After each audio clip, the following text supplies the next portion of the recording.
Fala aí pessoal, beleza?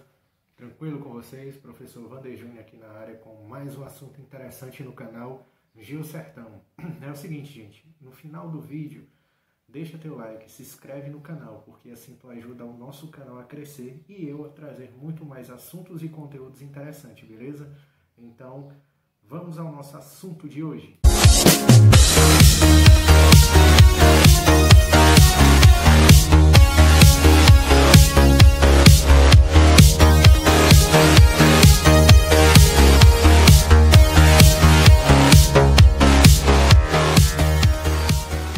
É isso aí, galera. Vamos ao nosso assunto de hoje.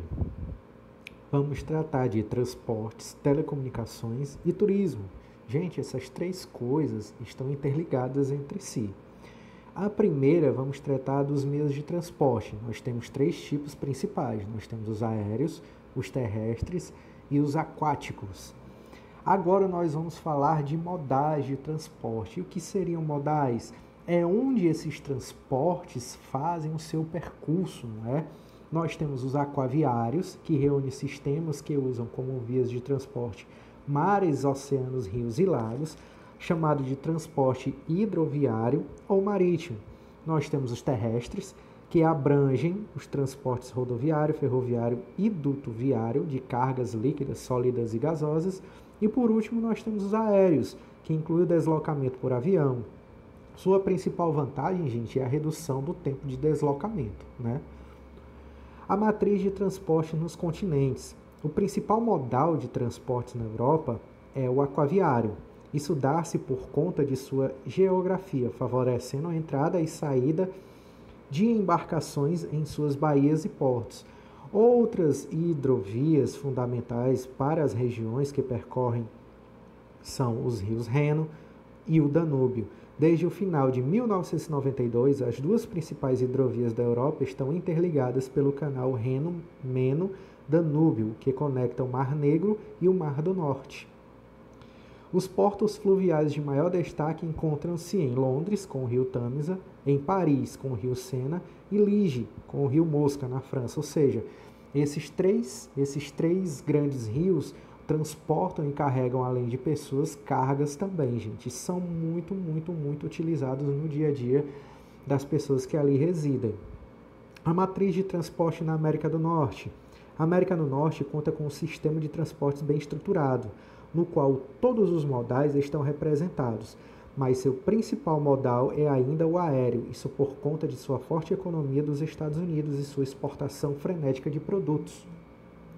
A matriz de transportes na América do Sul. Gente, o Brasil é o país mais extenso dessa parte do continente americano. Tem como matriz de transportes um modal terrestre, ou seja, o rodoviário.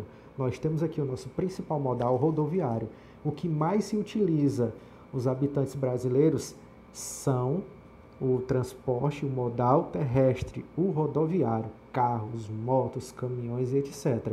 A América do Sul representa da falta de sua integração de seus sistemas de transporte. Além disso, não há uma efetiva ligação de suas áreas litorâneas, que em geral são as mais desenvolvidas economicamente, com o interior do seu subcontinente. Gente, o Canal do Panamá é bem interessante. Isso aqui eu vou falar bem rápido para vocês. Ele foi uma obra criada, que foi inaugurada em 1914. Ele interliga o Oceano Pacífico com o Oceano Atlântico. Isso porque antigamente, pessoal, as pessoas tinham que fazer uma volta gigantesca pelos continentes americanos até chegar no Oceano Pacífico e ir para o Atlântico e vice-versa. Com o Canal do Panamá, ele faz isso em poucas horas, em menos de 23 horas, se não me falha a memória. Ele foi criado cortando o continente, ele foi adentrando a Terra, ele foi criado com isso. O ser humano conseguiu transportar de um oceano para outro, cortando essa terra todinha. Olha só como é interessante. O Canal do Panamá, gente, ele é feito por etapas, não é? Quando o navio ele quer sair de um local para o outro, do Pacífico para o Atlântico, ele passa por essas escalas, esses degraus, né? Essas etapas. Quando ele vai do Oceano Pacífico para o Atlântico, ele entra em uma represa, em um dique. Esse dique ele vai se encher de água. Assim, sucessivamente, ele já passa para outro dique.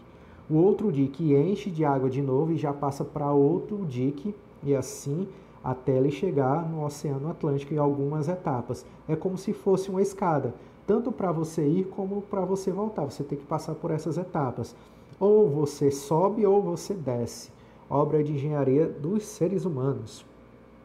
Gente, a matriz de transportes na Ásia, o principal modal de transporte é o aquaviário. Isso por conta da precariedade nos transportes terrestres e aéreos, também levando em conta as grandes distâncias entre um país e outro e a dificuldade em acesso a eles. A única ferrovia transcontinental é a Transiberiana, cujo principal, com mais de 9.000 quilômetros de extensão, liga Moscou a Vladivostok, na Rússia.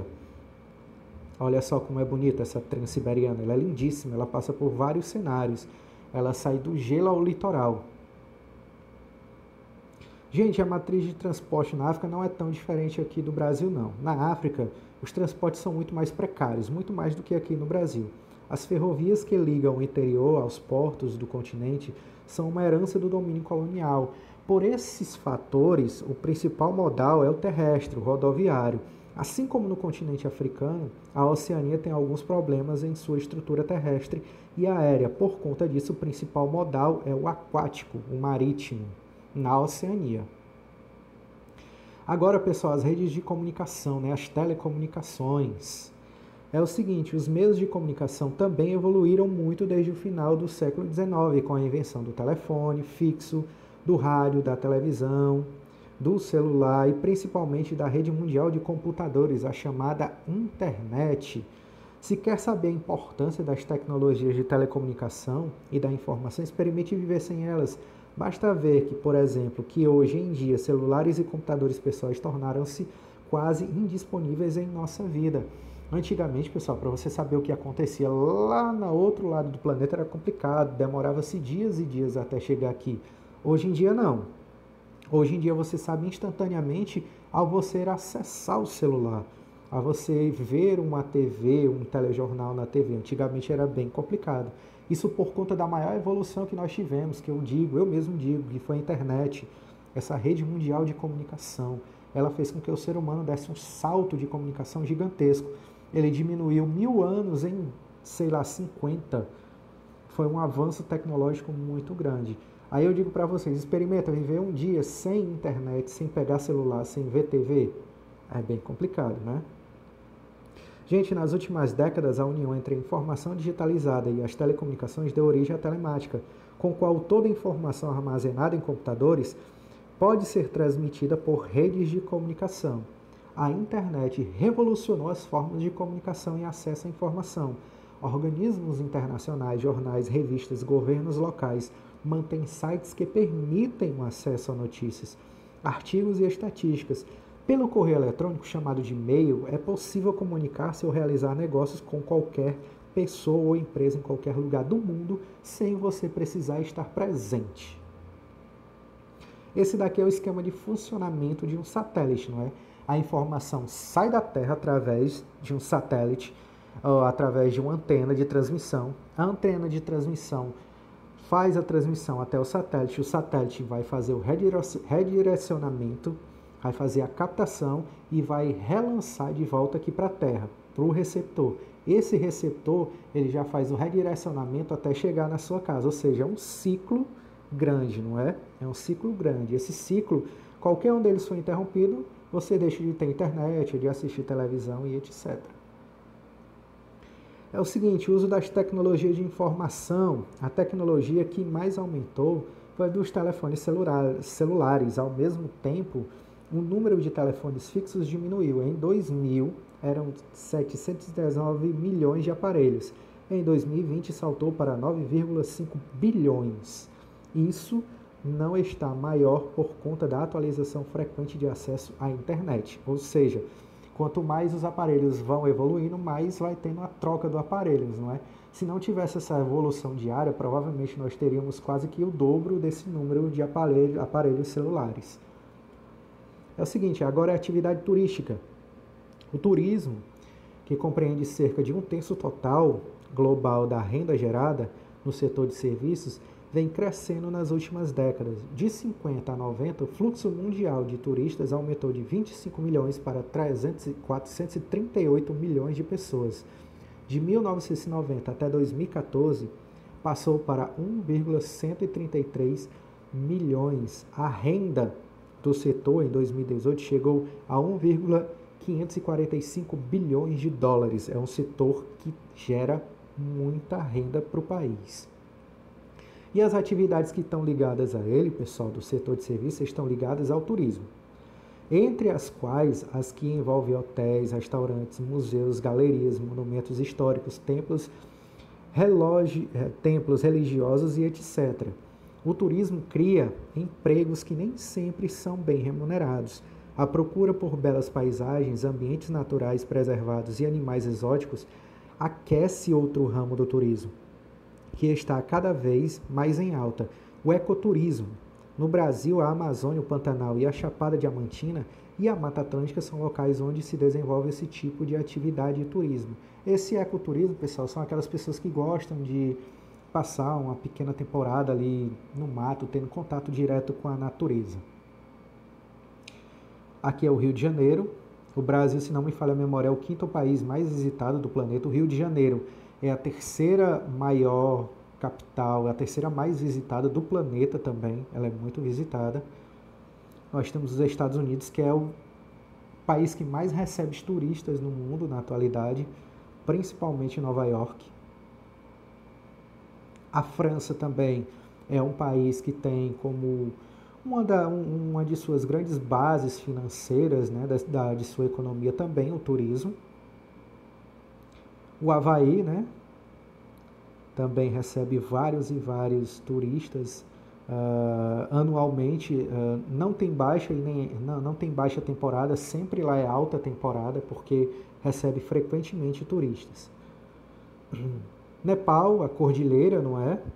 Esse daqui também é um dos destinos também hoje em dia mais procurados, principalmente por conta da aventura, né, de você estar em determinada altitude, o frio e etc. A Índia também é um país muito visitado por conta das suas infraestruturas, de seus palácios e etc. Japão, não precisa nem se falar, sociedade japonesa evoluidíssima, não é? Os costumes japoneses também evoluidíssimos. Jordânia, no Oriente Médio, também é um país, junto com Israel. Jordânia e Israel ficam tecnicamente que vizinhos, são países muito visitados também. Jerusalém, não precisa nem se falar por conta do turismo religioso, é uma cidade bastante visitada, muito visitada, se não me falha a memória, por ano, provavelmente passem mais de 100 milhões de pessoas em Jerusalém. Itália, também um dos pontos turísticos do planeta, não é? Por conta de sua infraestrutura, suas obras e etc. E foi isso, pessoal. Esse daqui foi o final da nossa aula. Espero que tenham gostado. E, novamente, não se esquece de deixar o teu like, inscrever no canal para ajudar o nosso canal a crescer, beleza? Até o próximo conteúdo.